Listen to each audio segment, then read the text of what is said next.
Bonjour à tous et bienvenue dans cette nouvelle vidéo. Aujourd'hui on va s'accompagner pour faire une toile. J'avais dit que j'allais la faire. Donc voici les différentes montgolfières que j'ai réalisées en croquis dans mon carnet. Il y a évidemment celle que j'ai fait pour mon bullet. Et je vais essayer de refaire à peu près le même style, mais sur la toile et pas avec la même technique. Là ça sera avec gouache et acrylique. Donc pour ça je prépare tout mon matériel. Donc un petit pot d'eau. La gouache forcément, de l'acrylique blanche, noire, et vous verrez je vais aussi prendre de l'acrylique bleu, un peu bleu turquoise. Donc je sélectionne les couleurs qui m'intéressent le plus pour le fond, pour faire les nuages, le ciel. Je prends aussi également une palette de chez Action qui me sert énormément. Comme vous pouvez voir, elle a déjà beaucoup servi. Je prépare tout ça sur ma palette et puis je m'attaque avec un pinceau carré, pareil de chez Action. Alors je le dis souvent, hein, mais c'est parce que j'ai un petit porte-monnaie. Donc les petits porte-monnaies utilisent des petits objets, des objets pas très coûteux. Donc j'essaye de faire des dégradés à différents endroits entre le bleu et le blanc. Et j'avoue que j'y vais un peu au feeling. J'avais dessiné un petit peu au crayon gris les endroits où il y aurait des nuages. Et je pensais faire un peu... faire ça vraiment enfantin, donc vraiment en blanc tout simple. Au niveau des nuages. Et puis je me suis laissée emporter, vous verrez par la suite. J'ai vraiment essayé de faire ça plus réaliste.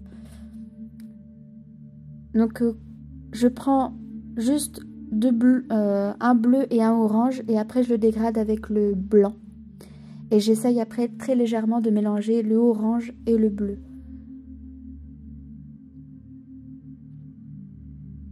J'alterne avec deux pinceaux, tout simplement pour éviter de devoir les nettoyer complètement à l'eau trop souvent. Et aussi parce que à certains endroits je fais tout petit et d'autres moments je fais un gros mélange.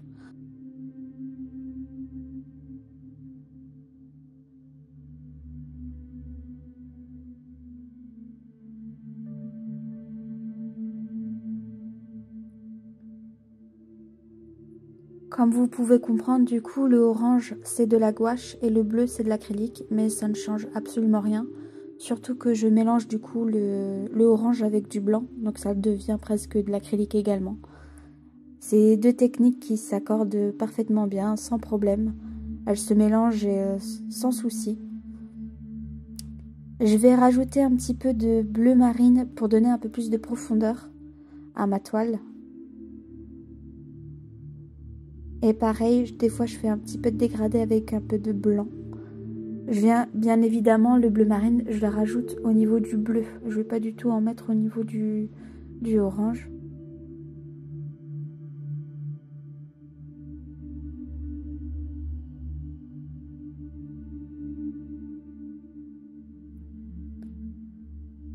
Donc là, vous avez pu comprendre que les nuages, je fais un petit peu à ma mode. Je fais soit un gros tas de nuages, soit des petits traits fins, ce qui permet de bien les placer ou de bien se rendre compte de comment ça donne. Il faut s'arrêter une fois de temps en temps et poser la toile un petit peu plus loin et la regarder pour savoir si ça vous plaît en fait. Quand on est en train de peindre, on a le nez dedans, on ne se rend pas forcément compte. Et ça permet de... Et si on prend du recul, ça permet vraiment de se rendre compte de... Ah, faudrait peut-être que je rajoute un nuage ici. Oh, c'est pas très harmonieux à ce niveau-là. Voilà, il faut vraiment prendre un petit peu de recul, se permettre de prendre du temps et de voir sa toile d'une autre façon. Ce qui peut aider aussi, c'est prendre sa toile et la regarder à travers un miroir.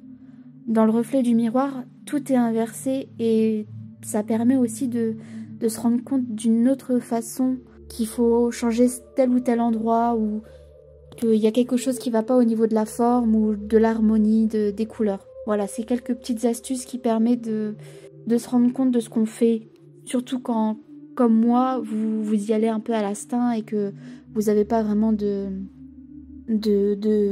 comment dire, de schéma à suivre. vous avez une idée générale, mais après vous n'avez pas d'exemple précis. C'est pas comme si vous c'est pas comme si vous refaisiez par rapport à un modèle une photo ou directement face au paysage auquel vous êtes en train d'être présent. Donc j'ai fait le cadre également, le tour. Des fois je fais juste un cadre noir, mais là j'avais envie de prolonger un peu le dessin sur toutes les faces, sur tous les côtés du bord. Et là je m'attaque directement à la montgolfière.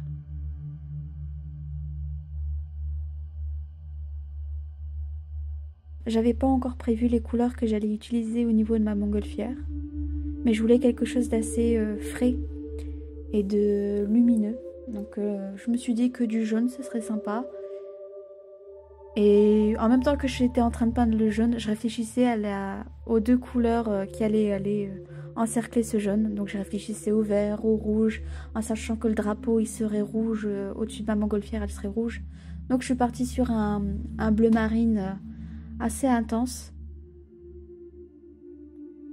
Quand je tourne mes vidéos, la seule lumière que j'utilise c'est celle qui a de ma fenêtre au-dessus. Donc rien ne vaut la lumière naturelle, sauf que quand je filme, malheureusement, vous avez un reflet assez important sur la peinture. Donc vous n'avez pas vraiment les couleurs exactes.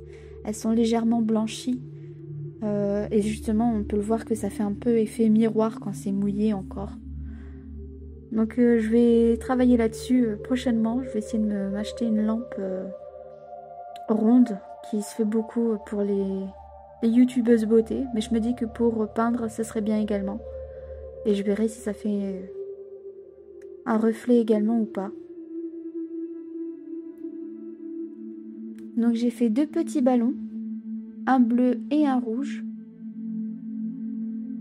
et j'essaye de faire une petite lumière sur le haut du ballon et une ombre en dessous du ballon.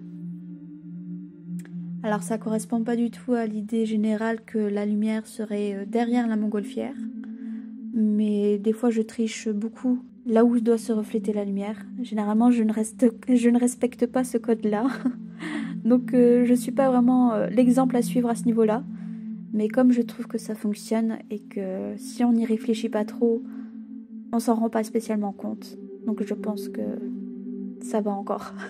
Il y a pire. Comme vous pouvez voir également, je donne un petit coup de lumière au niveau du milieu du ballon. C'est pour ça que je mets un peu de blanc avec mon jaune et que je fais un petit dégradé très léger avec un jaune brut sur les côtés et avec un tout petit peu de blanc au centre.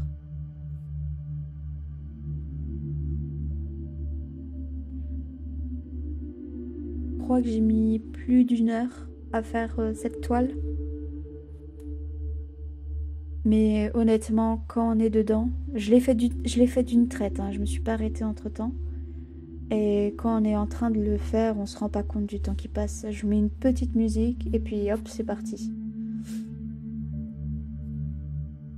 Je fais au marron tout simple le panier. Donc des fois, je m'embête pas à poser la couleur sur la palette, tout simplement parce qu'il m'en faut qu'un tout petit peu. Et j'ai peur de perdre bêtement de la couleur en faisant une petite crotte sur la palette. Vaut mieux prendre un petit pinceau, hop, le chercher directement dans le tube, ça marche tout aussi bien.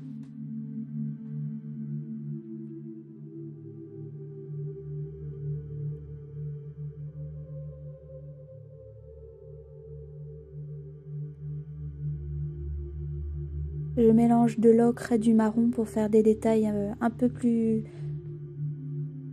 différents avec différentes nuances. Les petits sacs de sable, pareil, de la même couleur au niveau du panier. Et après, je fais les fils pour relier les ballons à la montgolfière. Le fait de ne pas faire de traits droits, par exemple là on voit ça donne vraiment une impression de mouvement, de légèreté au niveau de la montgolfière, qu'elle soit un peu en courbe et que les ballons, avec les ficelles des ballons, elles soient pas droites non plus. Ça montre vraiment qu'il y a du vent. Ça donne un mouvement supplémentaire, ce qui est intéressant en fait.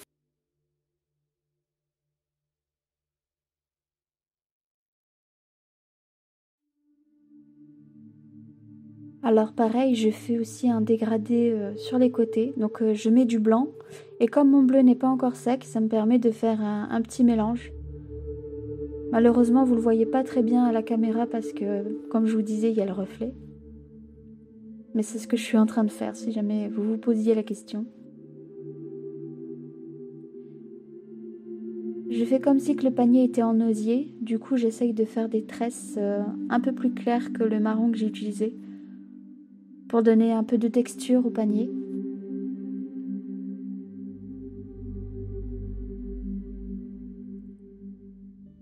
Et après, je mets un peu plus de profondeur à certains endroits avec le noir. Donc c'est vraiment tout léger, hein. Comme vous pouvez voir, je fais avec parcimonie des touches de noir par-ci par-là. C'est vraiment juste un petit peu pour ajouter quelques petits détails, pour peaufiner, on va dire.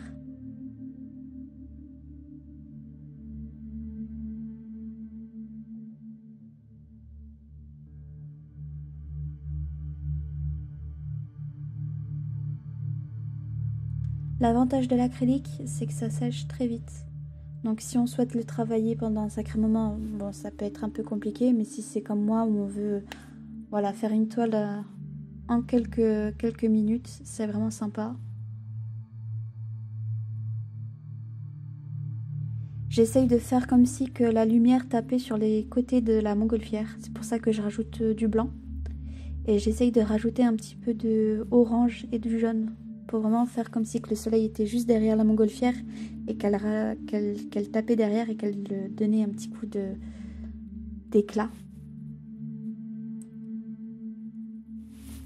J'ai rajouté des détails avec le dos du pinceau en fait. Le dos de mon pinceau était légèrement arrondi et ça m'a permis de faire des petits ronds plus ou moins grands et réguliers à différents endroits. Au niveau du drapé, j'ai fait d'abord une couche de blanc. Je suis revenue avec un gris très clair pour faire vraiment des ombres. J'ai un petit peu intensifié ça avec un tout petit peu de noir, mais vraiment un tout petit peu. Et je suis revenue une dernière fois avec un blanc pur pour ressortir les plis. Voilà, c'est tout un travail. Mais le résultat est assez intéressant. Et voilà, une petite montgolfière dans le ciel.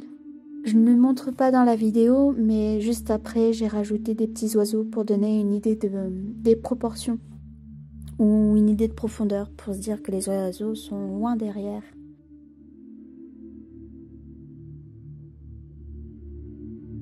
Et je finis bien évidemment par signer ma toile. Donc j'espère que cette vidéo vous aura plu, qu'elle va vous donner envie de peindre et de vous lancer sur une toile ou de faire même une montgolfière, pourquoi pas. N'hésitez pas à laisser un petit commentaire, j'ai vraiment plaisir à découvrir des messages. Généralement j'y vais assez régulièrement et je mets un petit cœur quand j'apprécie le petit commentaire. Et je peux même prendre le temps de vous répondre si vous avez des questions, il n'y a pas de souci, je suis là. Mettez un pouce bleu ou un partage, ça me ferait très plaisir. Si c'est pas encore fait, abonnez-vous. Et puis je vous dis à bientôt pour une prochaine vidéo. Salut!